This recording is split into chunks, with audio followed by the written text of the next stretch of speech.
Sir, ഒരാൾ മദ്യം ഉപയോഗിക്കുന്ന സമയത്ത് എങ്ങനെയാണ് അത് അയാളുടെ മനസ്സിനെയും അയാളുടെ ശരീരത്തിനെ അയാളുടെ വികാരത്തിനെയും ഒക്കെ അത് ബാധിക്കുന്നത് എങ്ങനെയായിരിക്കും?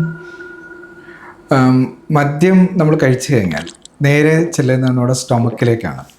സ്റ്റൊമക്കിൽ നിന്നും അത് രക്തത്തിലോട്ട് അബ്സോർബ് ചെയ്യുന്നു. രക്തത്തിൽ നിന്ന് അബ്സോർബ് ചെയ്ത് കഴിഞ്ഞിട്ട് നേരെ അത് ചെല്ലുന്ന ബ്രെയിനിലാണ്. ബ്രെയിനിൽ മദ്യം ഒരു ബ്രെയിൻ സപ്രസൻ്റ് ആയിട്ടാണ് വർക്ക് ചെയ്യുന്നത്. അതായത് ബ്രെയിനിൻ്റെ എല്ലാ പ്രവർത്തനങ്ങളെയും അത് മരവിപ്പിക്കും. അപ്പോൾ അതോടുകൂടി തന്നെ അയാളുടെ ഓർമ്മശക്തി കുറയുകയാണ് ചെയ്യുക. പലപ്പോഴും മദ്യം കഴിച്ച് സംഭവിക്കുന്ന കാര്യങ്ങൾ അവർക്ക് ഓർമ്മയുണ്ടാവില്ല. അങ്ങനെ ഒരു ആൽക്കഹോൾ ഇൻഡ്യൂസ്ഡ് മെമ്മറി ലോസ് സംഭവിക്കാം.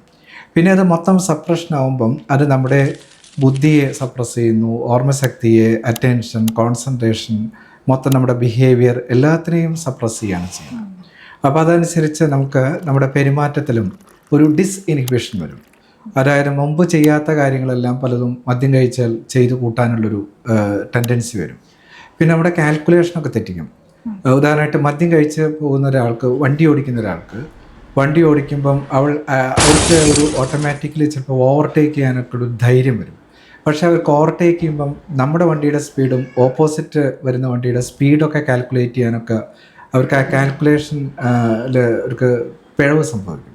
അങ്ങനെ ആക്സിഡൻറ്റ്സ് ഉണ്ടാവാനായിട്ടുള്ള സാധ്യതയുണ്ട്. അവരുടെ കോർഡിനേഷൻ പോവും. നമുക്ക് പല കാര്യങ്ങൾക്കും ഈവൻ നടക്കാൻ തന്നെ ഒരു മോട്ടോർ കോർഡിനേഷൻ വേണം. നടക്കുമ്പോൾ വേച്ച് പോകുന്നൊക്കെ അത് അങ്ങനെയാണ്. വണ്ടി ഓടിക്കുമ്പോൾ നമുക്ക് കൈ സ്റ്റിയറിംഗ് വീലിൽ വേണം, കണ്ണ് മുന്നോട്ട് വേണം, കാലുകൾ ക്ലച്ചിലും ബ്രേക്കിലും ഒക്കെ ആയിട്ടുള്ളൊരു ബാലൻസിങ് വേണം. ഇത്തരത്തിലുള്ള എല്ലാ ബാലൻസുകളും ഒരു ഇൻകോർഡിനേഷൻ അവർക്ക് സംഭവിക്കും. അവരെ പലപ്പോഴും ആക്സിഡൻറ്റ് സംഭവിക്കാം, വീഴ്ച സംഭവിക്കാം, പെരുമാറ്റത്തിൽ പ്രശ്നങ്ങൾ സംഭവിക്കാം, നമ്മുടെ ഡിസിഷൻ മേക്കിങ്ങിൽ പ്രശ്നങ്ങൾ സംഭവിക്കാം, ഓർമ്മശക്തി കുറയാം, ശ്രദ്ധ കുറയാം. ഇങ്ങനെ തലച്ചോറിൻ്റെ എല്ലാ ഭാഗത്തെയും മന്ദീഭവിപ്പിച്ചുകൊണ്ട് വരുന്ന വിവിധ പ്രശ്നങ്ങളാണ് ആൽക്കഹോളിൽ പ്രധാനമായിട്ടും തലച്ചോറിൽ സംഭവിക്കുന്നത്.